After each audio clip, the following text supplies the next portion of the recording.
անվտանգության համար ճակատագրական ճանապարհի սկզբում, եւ հենց այս գիտակցումն է, որ ինձ բերել է քաղաքականություն։ Վերջին տարիների փորձը ինձ հստակ ցույց տվեց, եթե կյանքդ անմիջականորեն կապում ես քո երկրի հետ, եթե ուզում ես փոփոխություն, ապա դա պետք է անես ոչ թե կողքից դիտողի դերում, այլ ներսից ձևափոխողի։ Ես քաղաքականություն մտա, որտեղ այլևս ընդունելի չի ապրել երկրի, որի ապագան որոշվում է թշնամի երկրների կամքով, արտաքին շահերով եւ անձնական շահը հետապնդող մարդկանց կարճատես պատկերացումներով։ Մենք ապրում ենք մի աշխարհում, որտեղ գլոբալիզմի անվան տակ ժողովրդին կտրում են իրենց ինքնությունից, աքսիոմ են դարձնում անարմատ աշխարհաքաղաքական մտածողությունը եւ ազգերին փորձում են հարմարեցնել իրենց շահը սպասարկող հաշվարկներին։ Բայց մենք հայերս փոքր թիվ լինելով գոյատևում ենք միայն մեկ բանով՝ մեր ազգային ինքնությամբ, մեր լեզվով, մեր հավատով, մեր վստահությամբ, որ աշխարհում գոյություն չունի ավելի մեծ արժեք, քան սեփական պետությունն ու սեփական հայրենիքն է։ Գլոբալիստական մոդելները մեզ չեն պաշտպանում, մեզ պաշտպանում են ազգային միասնությունը, ազգային շահի գերակայությունը, ազգային դիմադրողնակ քաղաքականությունը։ Այս պատճառով էլ հայկական ճանապարհը ազգային է։ Սա գաղափարախոսական ընտրություն չէ միայն, սա գոյության եւ անվտանգության պահանջ է։ Ինչու աճ կենտրոնանալ։ Մենք վստահ ենք, որ ազատ շուկան, ձեռնարկատիրության զարգացումը, մասնավոր նախաձեռնություն եւ մրցակցային տնտեսությունն են ստեղծում երկրի հզորությունը, բայց միևնույն ժամանակ հավատում ենք, որ պետությունը չի կարող թողնել հասարակության ամենաթույլ շերտերին ճակատագրի հույսին։ Հենց սա է աճ կենտրոնաբեդ մտածողության հիմքը։ Ազատություն տնտեսությունում, արդարություն սոցիալական ոլորտներում։ Պետությունը պիտի պաշտպանի մանկավարժին, բուժաշխատողին, զինվորին, մեծ ընտանիք ունեցողին, կենսաթոշակառուին, բայց պետությունը չպիտի խեղդի տնտեսական նախաձեռնողներին, չպիտի մեքենայացնի հարկային մեխանիզմները, չպիտի վախեցնի բիզնեսին։ Հավասարակշռությունը մեր ուղին է։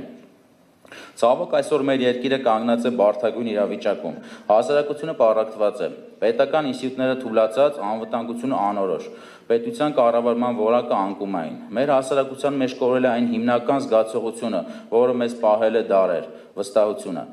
Վստահությունը պետության, իշխանության, ապագայի նկատմամբ։ Մենք եկել ենք այս դատարկությունը լրացնելու, նոր ձևաչափով, նոր մշակույթով, նոր էներգիայով։ Մի մշակույթ, որտեղ ազնվությունը պարտադիր է, սուտ անընդունելի։ Մի մշակույթ, որտեղ պետության կառավարումը ստանձնած մարդկանց խոստումների կատարումը անքննարկելի է։ Մի մշակույթ, որտեղ առաջնորդը անձնականը ստորադասում է պետականից։ Մի մշակույթ, որտեղ իշխանությունը գործում է ի նպաստ ժողովրդի, այլ ոչ թե անընդհատ իրենցից առաջ եղած բարքերը հիշեցնելով մի մասին զոմբիացնում է, մյուս մասին կամ բանտարկում է կամ հեռացնում է բոլոր պրոցեսներից։ Հայկական ճանապարհը կուսակցություն չէ միայն, սա մի ամբողջ գաղափարական հոսք է, հանրային շարժում, պետական վերաբերմունքի նոր ձև, բայց այդ ամենը հնարավոր է միայն, եթե մենք բոլորս վերցնենք պատասխանատվությունը մեր վրա։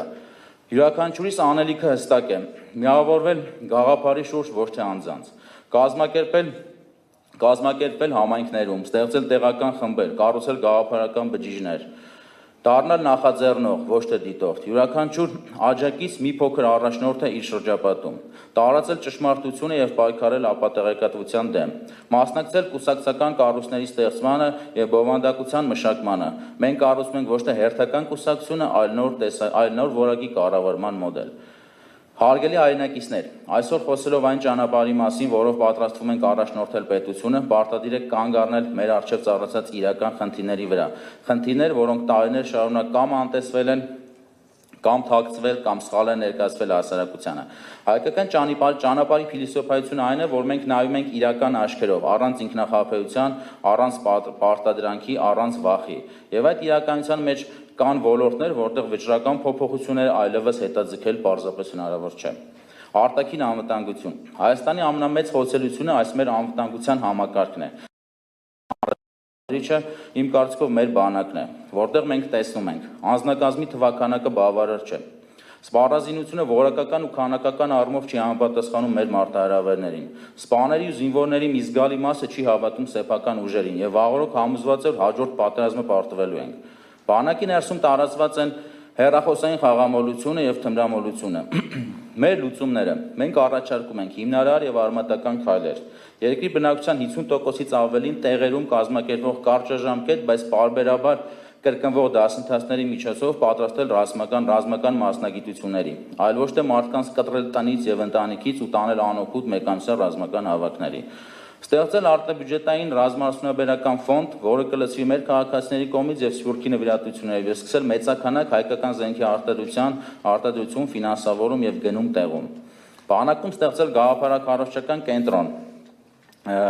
կենտրոն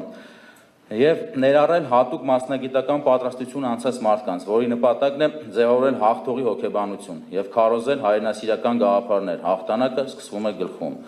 Կենտրոնացված հսկողություն եւ զրոյական հանդուրժանականություն բանակում թմրանյութ օգտագործողների նկատմամբ, ամենամսյա ստուգումներ եւ թմրանյութեր վաճառողների նկատմամբ օրենքով նախատեսել ընդհուպ մինչեւ ծմաբանտարկություն։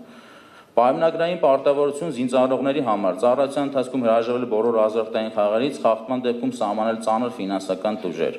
Հատուկ ուշադրություն դարձնել հողի տակ կառուցվող մոդուլային զորամասերի ստեղծմանը, քանի որ մեր երկրի փոքր տարածքը եւ հնարավոր անկարծակի հարվածները վտանգավոր են դարձնում զորքի տեղակայումը արտաքին շինություններում։ Անվտանգության երկրորդ բաղաչը դա իրական դաշնակիցներն են։ Այո, մենք այսօր գրեթե չունենք հստակ վստահելի դաշնակիցներ։ Նույնիսկ նրանք, ովքեր ունենք, հաճախ զոհաբերում են մեզ սեփական շահից ելնելով։ Մենք առաջարկում ենք իրական գործընկերություն այն երկրների հետ, որոնք ունեն հակասություններ Թուրքիայի եւ Ադրբեջանի հետ, գիտակցված հարաբերություններ մեծ ուժային կենտրոնների հետ, առանց պատրանքների։ Անվտանգության մյուս բաղադրիչը հասարակության միասնականությունն է։ Անվտանգության ամենախորը ճեղքվածքը ոչ թե սահմանին է, այլ հասարակության ներսում։ Պառակտված հասարակությունը երբեք չի կարող դիմակայել արտաքին սպառնալիքներին։ Եվ եթե իշխանությունը կամ ցանկացած ինդիմադիր իրեն իրականում համարում է երկրի տերը, ապա իր առաջնային խնդիրը պիտի լինի հասարակության միավորումը, բայց այնուամենայնիվ հասարակությունը միասնական դարձնելու մեջ ամենակարևոր դերը ունի իշխանությունը, քանի որ երբ հանդես ես գալի ուժի դիրքերից եւ ձեռք ես մեկնում, դա հասարակության անդամների կողմից ավելի ընկալելի եւ հեշտ ընդունելի է լինում։ Անվտանգության լուրջ խնդիր է նաև մեր դեմոգրաֆիկ ցուցանիշները։ Անցյալ տարի մեր երկրում ծնվել է մոտ 33,000 մարդ, իսկ մահացել է մոտ 25,000 մարդ։ Դրական բալանսը կազմել է ընդամենը 8,000 մարդ։ Նշեմ, որ Հայաստանում նախկինում եղել են տարիներ, որ ծնվել են 80,000-ից ավելի երեխաներ։ Այդ ցուցանիշները վերականգնելու համար ես առաջարկում եմ առաջինից երրորդ երեխայի ծնվելու դեպքում կնոջ եկամտահարկը իջեցնել 2%-ով, իսկ չորրորդ երեխայի ծնվելուց կնոջ եկամտահարկը զրոյացնել։ Հաջորդ ոլորտը, որից շատ հակիրճ ուզում եմ խոսել, դա տնտեսությունն է։ Մեր տնտեսության վիճակը մակերեսային ցուցանիշներով հաճախ ներկայացվում է լավ, բայց խորքային իրականությունը բոլորովին ուրիշ է։ Հայաստանում 1,900,000 աշխատունակ մարդկանցից միայն 41,5%-ն է աշխատում։ Դա պետական տրված տվյալներ են։ Միջին աշխատավարձը մոտ 780 ամերիկյան դոլարի է, ըստ կառավարության ներկայացրած թվերի։ Մինչդեռ օրինակ ԱՄՆ-ում այդ թիվը մոտ 5,000 դոլար է, Գերմանիայում 4,500, Ֆրանսիայում 4։ Միաժամանակ ապրանքների գները Հայաստանում գրեթե չեն զիջում այդ երկրների գներին։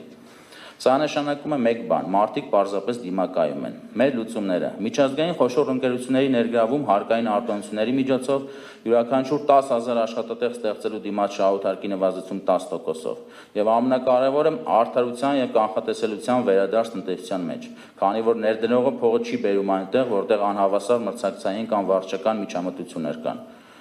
Մյուս կարևոր ոլորտը դա առողջապահությունն է։ Ինչ ունենք այնտեղ։ Խնդիրը համար 1. Ստվերային շրջանառություն ու ատկատներ։ Սա ոչ միայն բարոյական, այլ նաև որակի վրա ազդող խնդիր է։ Լուծում վարչական վերահսկողություն եւ պատիժներ։ Խնդիր համար 2. Ծառայությունների անհրաժեշտությունը չի վերահսկվում։ Բժիշկն ու հիվանդանոցը շահառու են, հիվանդը ոչ։ Արդյունքում հիվանդներին հաճախ մատուցվում են ծառայություններ, որոնց կարիքը իրականում չունեն։ Լուծում նախարարության կողմից հաստատված ճշգրիտ գործելակարգեր եւ այդ գործելակարգերի իրական հսկողություն։ Խնդիր համար 3. Ֆինանսական անհասանելիություն։ Շատ մարդիկ պարզապես չեն ստանում որակյալ բուժօգնություն ֆինանսների բացակայության պատճառով։ Լուծում ներդնել ամբողջությամբ կանխավճարային բժշկություն, երբ քաղաքացին տվյալ պահին իրեն անհրաժեշտ բուժօգնությունը ստանում է ամբողջովին անվճար։ Դրա փոխարեն ինքը կամ պետությունը վճարած են լինում նախօրոք։ Հաջորդ ոլորտը, որից եւս հակիրճ ուզում եմ խոսել, դա կրթությունն է։ Այսօր մեր հանրակրթական դպրոցների մեծ մասը չի տալիս այն կրթությունը, որը անհրաժեշտ է 21-րդ դարում, իսկ հաճախումների նկատմամբ կարգապահությունը հաճախ բացակայում է։ Մեր լուծումները կոշտ վարչարարություն դպրոցներում ոչ թե ձևական, դպրոցների ղեկավարների ընտրության համար խիստ չափորոշիչներ, կրթության բովանդակային բարեփոխում, ազգային երանգավորմամբ, ժամանակակից մեթոդներով։ Պարսակում կրթության խնդիրները լուծումները շատ են եւ թույլ տվեք չընթերցեմ, քանի որ հայտարարությունից տեքստը հրապարակվելու է մեդիա հարթակներում։ Եվ փոքրիկ անդրադարձ մեր Սփյուռքին։ Մենք 3 միլիոնով չենք կարող ունենալ մեծ պետություն, բայց 10 միլիոն հայերով կարող ենք ունենալ հսկայական ուժ։ Հայաստանի ղեկավարը